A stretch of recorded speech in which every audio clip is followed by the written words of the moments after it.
Bonjour tout le monde, ici Monsieur Cacahuète et bonsoir tout le monde. Donc aujourd'hui nous sommes vendredi 12 février 2021, il est déjà 22h48. Dans ce nouvel épisode de Parlons DVD, donc je vais vous parler de la mini-série Merlin, l'aventure la plus magique de tous les temps. Imagine un monde où les rêves et la magie sont réalité. Je lis ce qui est écrit tout simplement. Et donc là on voit différents personnages. Donc sur les petites miniatures vous pouvez voir donc l'acteur Sam Neill qui joue Merlin. Il y a d'autres acteurs, notamment une actrice qui joue Béatrice Lestrange dans Harry Potter. Roger Hauer aussi. Donc je ne sais plus où je veux en venir. Donc hier soir c'est une série qui est en deux parties, qui était passée à la télé, donc j'avais déjà vu une partie de la série à la télé, peut-être sur M6 ou sur la TNT, je sais plus, il y a un moment. Je sais pas ce que c'est, je surveille à côté de moi. Donc hier soir on a vu la première partie et ce soir on a vu la deuxième partie, parce que s'il y en a tout pour 3 heures, donc il n'y a qu'un seul DVD, pour une durée de 3 heures et 2 minutes. Donc après au niveau des chapitrages c'est découpé en différents chapitres et c'est précisé quand on passe de la partie 1 à la partie 2. Donc du coup hier on s'est arrêté à la fin de la partie 1 et puis on a commencé la partie 2 aujourd'hui. Alors, on a commencé, on a fini. Oui. On a commencé la partie 2 aujourd'hui. Oui, on a regardé toute la partie 1 hier et toute la partie 2 aujourd'hui. Alors de quoi ça parle? Bon, ça parle évidemment de Merlin. Alors ils nous disent: dans un monde où magiciens, fées, dragons, démons et déesses existent encore, une guerre se prépare. Le monde des humains va affronter le monde surnaturel. Le puissant sorcier Merlin, Sam Neill, veut unifier le pays et croit avoir trouvé un bon roi, Arthur. Pour être reconnu par le peuple, ce dernier devra extraire l'épée Excalibur de la pierre où Merlin l'a plantée. Il y a des... Oui.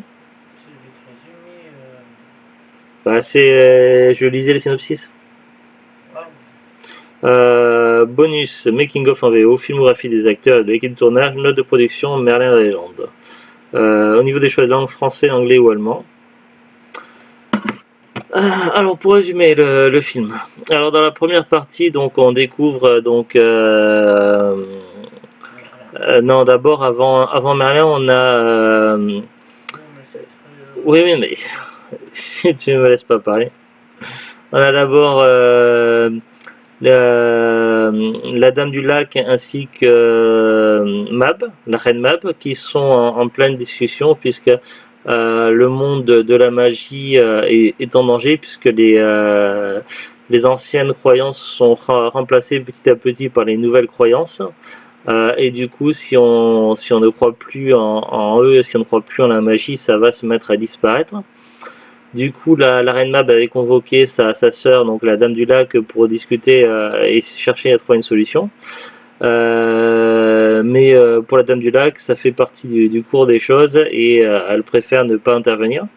Tandis que la reine Mab a décidé de se rebeller, donc de faire en sorte que le monde de la magie soit toujours présent et elle veut donc qu'une nouvelle personne arrive, qu'un nouvel être soit créé et que cet être-là soit tellement puissant que les gens n'oublieront plus jamais la magie, que ça restera dans les... Voilà que... Oui, non, mais c'est pas tout à fait le... Enfin voilà. Et du coup, donc la reine Mab va influencer la création donc de Merlin. Merlin qui aura quand même une mère naturelle. Le problème c'est que du coup la mère naturelle de Merlin va mourir en couche, et du coup donc c'est une dame qui était une ancienne servante de la reine Mab qui va s'occuper de Merlin pendant une grande partie de sa jeunesse. Durant cette partie là justement donc Merlin va faire la connaissance de Nimue, donc la fille d'un grand seigneur. d'ailleurs, il va y avoir des sentiments entre eux. Le problème, c'est que la magie rattrape Merlin, puisque pour aider Nimue, il va faire utilisation de la magie de manière naturelle. Et du coup, la reine Mab va décider qu'il est temps, et du coup, la reine Mab va prendre Merlin sous son aile. Et donc, chez la reine Mab, donc Merlin, avec l'aide de. Comment elle s'appelle déjà? Frick, une sorte d'elfe noir. Je sais pas, il parle vaguement des elfes noirs au début, mais j'ai pas trop bien tout suivi. Frick, qui semble être le dernier de son espèce, est un elfe doué de magie qui est capable de changer d'apparence à volonté. Et donc chez la reine Mab, donc Frick va apprendre les notions de magie donc à Merlin, sachant qu'il y a 3 grands niveaux de magie. Le problème, c'est que Merlin va s'ennuyer de tout ça, et il en veut également à la reine Mab pour la mort à la fois de sa mère et puis de sa nourrice. Qu'elle les a laissés mourir sans intervenir, sans rien faire. Sachant que la reine Mab est naturellement malveillante, mais ça fait partie de son être. En fait, c'est un petit peu comme le yin et le yang, ou le bien et le mal. En fait, elle est l'opposé de la Dame du Lac, qui elle est plutôt rayonnante, et qui, en cas de besoin, est capable d'aider, d'apporter une aide. Sachant que la Dame du Lac reste toujours neutre, donc elle va apporter une aide, mais sans donner trop d'indications. Donc après, c'est aux gens de ne pas se tromper. Bref, donc le Merlin, donc il va quitter, donc il va partir de chez la reine Mab, et du coup il va se retrouver au milieu du monde des hommes, et il va également essayer de venir en aide à Nimue. Nimue qui est retenue prisonnière politique chez le roi actuel. Le roi actuel qui est le roi.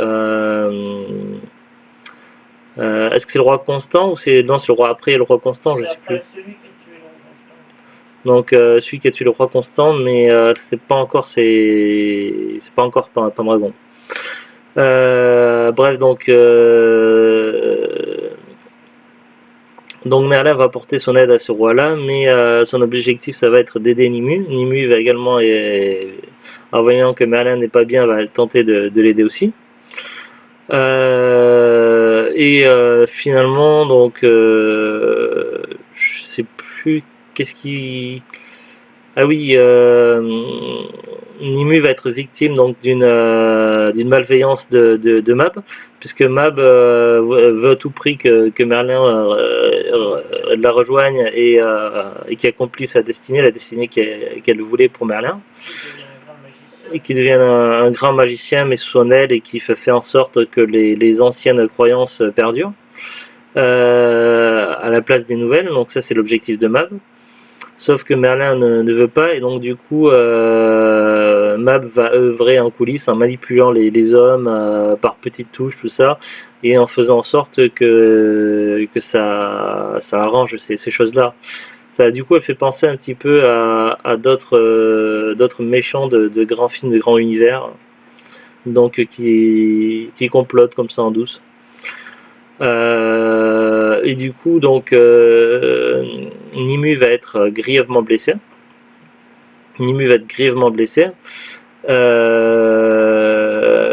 Et du coup, Merlin va décider donc d'apporter son aide au rival de Constant. Non, c'est pas le rival de Constant. Constant, c'est celui qui était déjà mort. Du rival, celui qui a tué Constant, donc. C'est le fils de Constant, en fait, Uther Pendragon. Oui, voilà. Et donc il se met du côté du fils de Constant. Voilà, Merlin va apporter son aide à Uther Pendragon, qui est le fils de Constant, et du coup pour terrasser le méchant roi qui avait pris possession du royaume. Du coup donc après, et donc c'est à ce moment-là que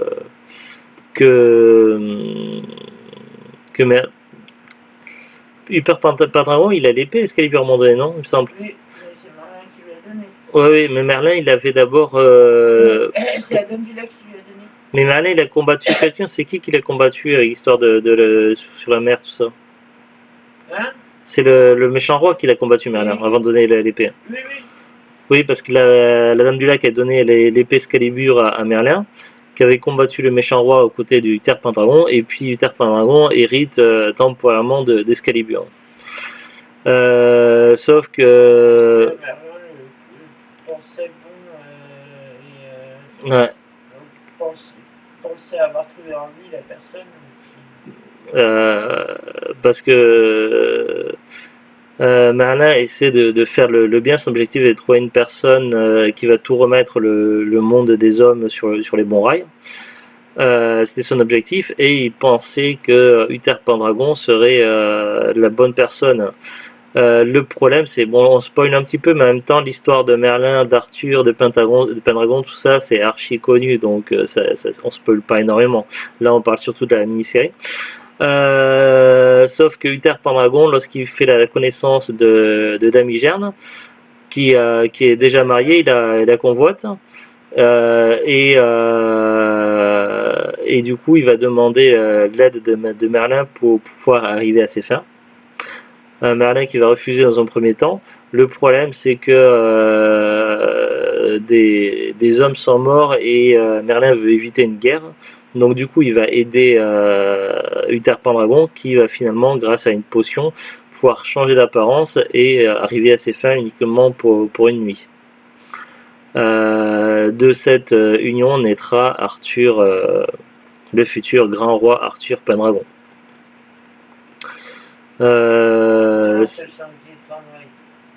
Oui.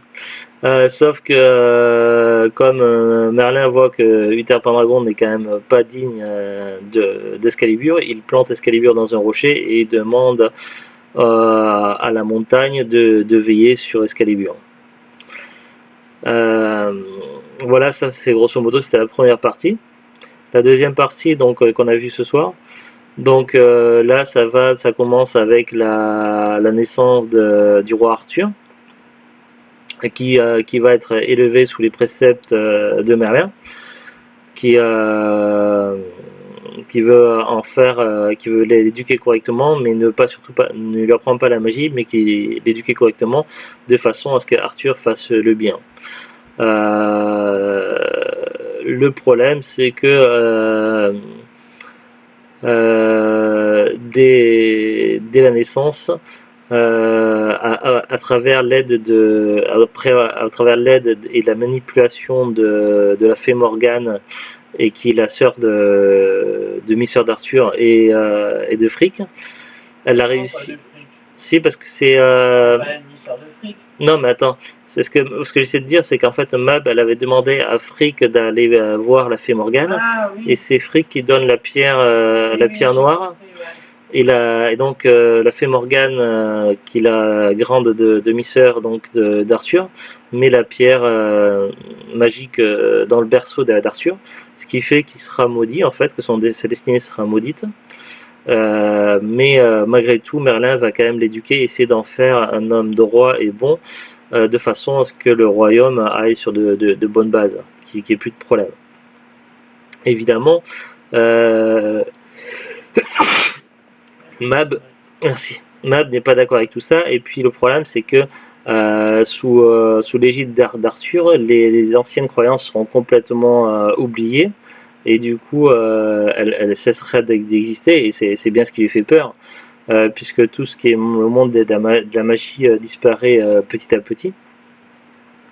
Et donc la reine Mab œuvre encore en coulisses, et va manipuler de façon à ce que la fée Morgane change d'apparence, et que du coup Arthur couche avec sa sœur, et de cette naissance naîtra un fils. De cette liaison naîtra un fils, Mordred. Le problème, c'est qu'Arthur n'était pas au courant, et pendant des années et des années, donc la fée Morgane, Mab et Frigg vont éduquer Mordred de façon à en faire un champion pour eux, à leur image, et qui reprendra la tête du royaume, qui reprendra la couronne et le royaume, et qui fera en sorte que ce soit les anciennes croyances qui triomphent. C'est un peu une guerre entre deux champions et entre les anciennes croyances et les nouvelles. Le problème, c'est qu'avec tout ça, donc il se passe beaucoup de choses. Arthur et ses chevaliers doivent partir pour les croisades, donc pour une quête spirituelle. Du coup, il faut un champion pour aider à finir de construire le château de Camelot. Donc Merlin va demander à Dame du Lac son aide, et la Dame du Lac va guider Merlin vers un endroit où réside le fameux champion. Seulement, il se trompe. Le champion ou la personne qui pourrait... La personne qui devrait... qui serait vraiment... Qui est le cœur pur et tout ça, qui pourrait faire... qui serait digne de gérer le royaume, d'aider Arthur et de gérer le royaume à son absence. Là-bas, Arthur va faire la connaissance donc d'une famille, d'un couple, Lancelot, sa femme s'appelle comment déjà? Hélène, et le fils Galad. Et du coup, Arthur donc prend Lancelot et présente Lancelot à Arthur et au royaume. Lancelot qui lors de joutes de combat, donc je sais plus comment on appelle ça des joutes, non? Des joutes, tout ça, donc au cours d'un tournoi de chevalerie. Lancelot fait, il se fait connaître, il gagne. Il est également blessé, et Mab, qui a toujours manigancé elle arrive à manipuler Guenièvre pour que Guenièvre tombe sous le charme de Lancelot. D'ailleurs, c'est Mab qui a déjà manipulé Luther. Oui, Mab qui a manipulé Luther, elle a manipulé beaucoup de monde, Mab. C'est une sorte de reine maléfique qui a plusieurs centaines d'années, voire plusieurs milliers d'années, on ne sait pas trop qui elle est ni qu'est-ce qu'elle est. Et puis du coup, donc la graine est plantée. Arthur part avec ses chevaliers, et pendant ce temps, donc Lancelot et Guenièvre se rapprochent le plus possible jusqu'à avoir une liaison. De l'autre côté, Mordred grandit très très vite, beaucoup plus vite que la normale. La magie de Mab fait son œuvre, et du coup, lorsque Arthur rentre avec ses chevaliers, il découvre en fait que Lancelot et Guenièvre l'ont trahi. Il découvre en fait, au lieu d'être accueilli comme il l'espérait, il découvre en fait que les gens il se passe quelque chose en fait. Il y a Mordred sur place, donc il découvre son fils, et son fils Mordred qui manigance et qui annonce la trahison de Guenièvre et de Lancelot.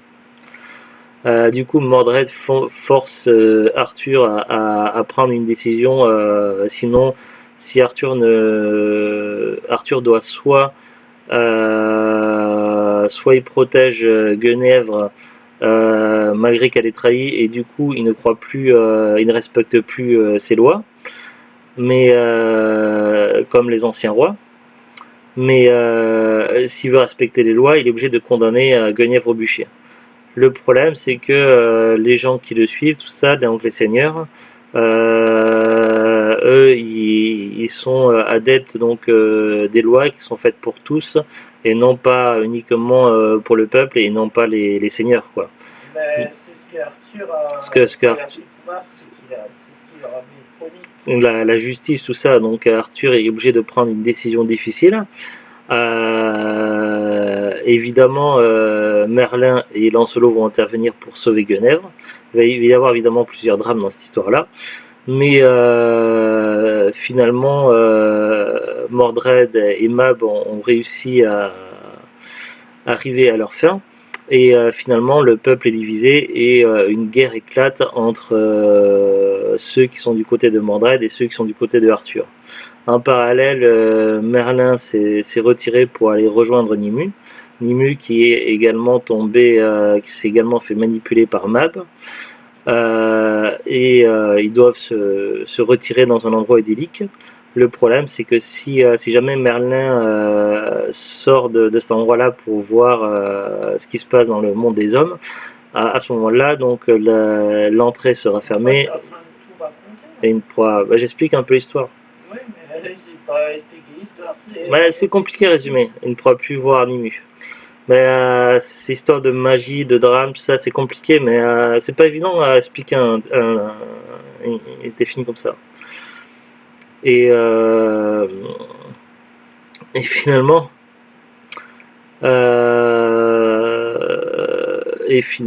je sais plus.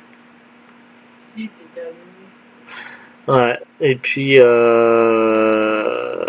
finalement, il va rejoindre Arthur parce qu'ils sont un peu sur Arthur. Oui, finalement, il sent son pressentiment que comme quoi ça va pas, donc il va devoir aller rejoindre Arthur. Sauf Nimue le laisse partir, sachant qu'elle était qu'elle était condamnée à rester seule. Ouais. Mais le problème, c'est qu'elle arrive trop tard, et à la fois que ce soit les deux champions qui se sont entretués. Donc il arrive au chevet d'Arthur qui est mourant, et pendant ce temps, la reine Mab qui est au chevet de Mordred qui est également mourant. Et Arthur qui demande à ce que Merlin redonne l'épée au lac, que plus personne ne puisse la brandir. Et du coup, le royaume se retrouve sans roi, et au milieu de la table ronde, on retrouve la reine Mab, qui est évidemment toujours en quête de pouvoir et d'être renommée, de ne pas être oubliée. Il va y avoir un affrontement final entre la reine Mab et Merlin. Donc ça, après, je ne vais pas dire plus pour ne pas spoiler. Mais non, mais pour pas spoiler de cet affrontement-là. Et à la fin de cet affrontement-là, en fait, on retrouve Merlin beaucoup plus vieux, en fait, qui racontait l'histoire au peuple, et qui retrouve une vieille connaissance, Frick. Et puis finalement, on a ensuite encore un dénouement plus heureux que ce qu'on a pu voir avant. Où finalement les choses rentrent dans l'ordre pour Merlin, en tout cas. J'ai dit pour Merlin. Non, mais c'est pratiquement impossible à résumer sans spoiler un petit peu. En même temps, tout le monde connaît plus ou moins l'histoire de Merlin, la chanteuse. Après, il y a plein de versions de Merlin, d'Arthur, tout ça. Il y a beaucoup de différences. Il y a des choses qui sont communes. On peut trouver des choses communes, par exemple à la série de télé Camelot, qui est très drôle. Mais il y a beaucoup de choses qui sont différentes. Mais c'est expliqué pourquoi, en fait.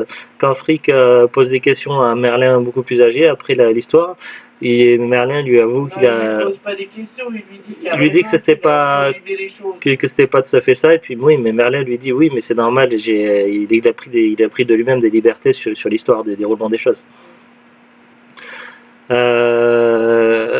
Du coup, donc, nous on l'a vu en VF.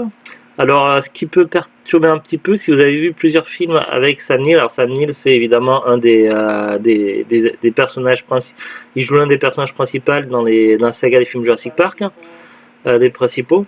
Dans le premier film Jurassic Park, il joue donc l'archéologue, le paléontologue plutôt. Il joue aussi dans Jurassic Park 3. De quoi? Non. Ouais, non, mais ça n'a rien à voir. Tu parles de France, non. Non, donc Sam Neill, donc, il joue dans Jurassic Park 1, dans le 3, je crois qu'il doit jouer dans le dernier film de la trilogie Jurassic World, il me semble, mais il n'est pas sorti encore celui-là. Il joue également dans le film d'horreur Event Horizon, qui est vraiment pas mal, que je conseille. Mais là, du coup, il n'a pas son doublage VF habituel. À la place, ils ont mis son doublage VF habituel au méchant roi, en fait, qui est dans la première partie. Ce qui est assez perturbant. Et par contre, lui, à Sam Neill, lui ont mis le doublage VF de Robin Williams. C'est un petit peu perturbant au niveau des doublages, mais bon, après on s'y fait, c'est pas trop embêtant. Il y a quand même des acteurs connus, ça on va aller voir ensemble la fiche Wikipédia. Donc voilà, c'est un téléfilm plutôt sympa. Au niveau de la magie, franchement, pour du niveau téléfilm, niveau de la magie spéciaux, c'est quand même pas mal. C'est plutôt bien fait. Ça date un petit peu, je crois que c'est 98 si je ne me trompe pas. Oui, Ouais. plus, mais il y a certains effets spéciaux comme Merlin Vieux, on dirait Kakura. Oui, non, mais ça, c'est pas des effets spéciaux, c'est le maquillage. Mais je parlais pas de maquillage, je parlais des effets spéciaux, moi. Je parlais des effets spéciaux, de la magie, tout ça. Par rapport aux effets spéciaux, pour un film de 98, ça a vraiment plutôt bien vieilli. Après, certains maquillages sont, on pourrait dire, à critiquer, comme par exemple, The Lutte trouve que le Merlin Vieux ressemble beaucoup au Père Fouras. Bon, Ça fait pas naturel. ça fait pas naturel. Bon, après, voilà, c'est quand même du 98, mais il y a beaucoup de décors naturels et autres, ce qui fait que voilà, il n'y a pas tant d'effets spéciaux que ça, il y en a surtout pour la magie. Et ça a plutôt bien vieilli. Il y a seulement pour certaines créatures où on se pose des questions. Par exemple, il y a un dragon, à un moment donné dans l'histoire, je le trouve moyennement fait. Ouais. Et comment ça s'appelle, les griffons, je les trouve pas super non plus. Mais à part ça, les effets spéciaux sont plutôt plus que corrects. L'histoire est vraiment intéressante, donc voilà, on s'accroche d'un bout à l'autre. C'est un téléfilm plutôt de très bonne qualité et qui a pas trop mal vieilli. Donc en 2021, il passe encore très très bien. Si vous n'avez pas encore vu, ben, je vous conseille de le voir au moins une fois. Et je pense que ça fait partie des classiques que l'on devrait avoir chez soi si on aime bien un petit peu tout ce qui est univers, Merlin, Camelot, tout ça. En tout cas, voilà, je suis très content d'avoir ce DVD là. Je sais plus si c'était Zoglut ou moi-même qui l'avait acheté. En tout cas, on l'avait trouvé à Cash Express. Je sais plus, 1 an, 2 ans, 3 ans, je sais plus. Donc s'il était Cash Express, il devait être certainement dans les 1€, 1,20€ max. Donc voilà, une très très belle toile. Ou ouais, mais c'est rare qu'il y avait des trucs bien dans les bacs à 15 centimes. Ouais. Donc voilà, donc on va regarder ensemble Wikipédia. Alors, Merlin est une mini-série américaine de Steve Barron, diffusée en 98. Elle raconte la légende du roi Arthur du point de vue de l'enchanteur Merlin, de sa naissance à la chute de Camelot. Je sais plus. Ouais, ils nous disent ici, là, sur le DVD, je l'ai pas dit, mais là, ici, dans le petit encart, il y a 15 nominations aux Emmy Awards quand même, dont meilleur acteur, meilleur réalisateur et meilleur effet spéciaux. Ce qui est quand même pas mal du tout. Alors, synopsis, du coup, je vais pas le lire. Fiche technique. Titre original et français Merlin, réalisé par Steve Barron. Scénario David Stevens, Peter Barnes et Edward Karma. Bon, je vais pas tout lire. Diffusion donc aux États-Unis le 26 avril 98 et 27 avril 98 sur NBC. En France le 25 décembre 98 sur TF1. Au niveau du casting, donc on a Sam Neill, Miranda Richardson, Helena Bonham Carter, Isabella Rossellini, Paul Curran, Roger Hauer. Voilà, c'est le roi Vortigène en fait, le roi méchant que je parlais, qui était joué par Roger Hauer. Martin Short, Lena Headey, Jason Dunn, Mark Jacks, Jeremy Sheffield, Roger Ashton Griffiths, Sébastien Rocher, John McKerney, Alice Hamilton, John Turner, Thomas Lockyer, James Earl Jones, Daniel Brooklebank, Billy Whiteland, John Gielgud, Justin Girdler, Agnieszka Kozon, Janine Esser, Emma Lewis et Rachel de Tam. Pour le DVD, donc il existe 2 éditions DVD qui sont apparemment assez similaires. Les 2 ont été édités par Elephant Film et distribués par Sony Pictures Home Entertainment, catégorie DVD 9 Keep Case. Donc moi j'ai une des 2. Donc je sais pas du tout si j'ai l'édition de 99 ou de 2011. Est-ce qu'il y a des différences sur ces 2 éditions? Il ne doit pas y en avoir énormément. Pour la première de 99, ils disent que le ratio écran est en 1:33:1. Bah, c'est pareil pour l'autre, en plein écran 4/3. Ah, c'est peut-être pour l'audio. Pour la première édition, l'audio est en français à MPEG 2.0, anglais et allemand 5.1, aucun sous-titre présent. La deuxième édition, c'est l'audio est en français et anglais 5.1, des sous-titres français sont présents. Moi, je sais pas s'il y a des sous-titres. Ils disent français 2.0, anglais 5.1, allemand 5.1. De quoi? Ouais, non, mais s'il y avait l'option sous-titres. Non, donc non, on a la première édition, nous. Parce que dans la deuxième édition, le français est en 5.1 et nous, il est en 2.0. Donc voilà, on sait qu'on a l'édition de 99. Au niveau de la durée, les films, c'est pareil, 182 minutes. Voilà, c'est tout ce qu'il y a sur Wikipédia. Alors la disponibilité en DVD, donc nous on a eu la chance de l'avoir pas cher dans un cache. Si vous cherchez sur internet, c'est un peu plus compliqué.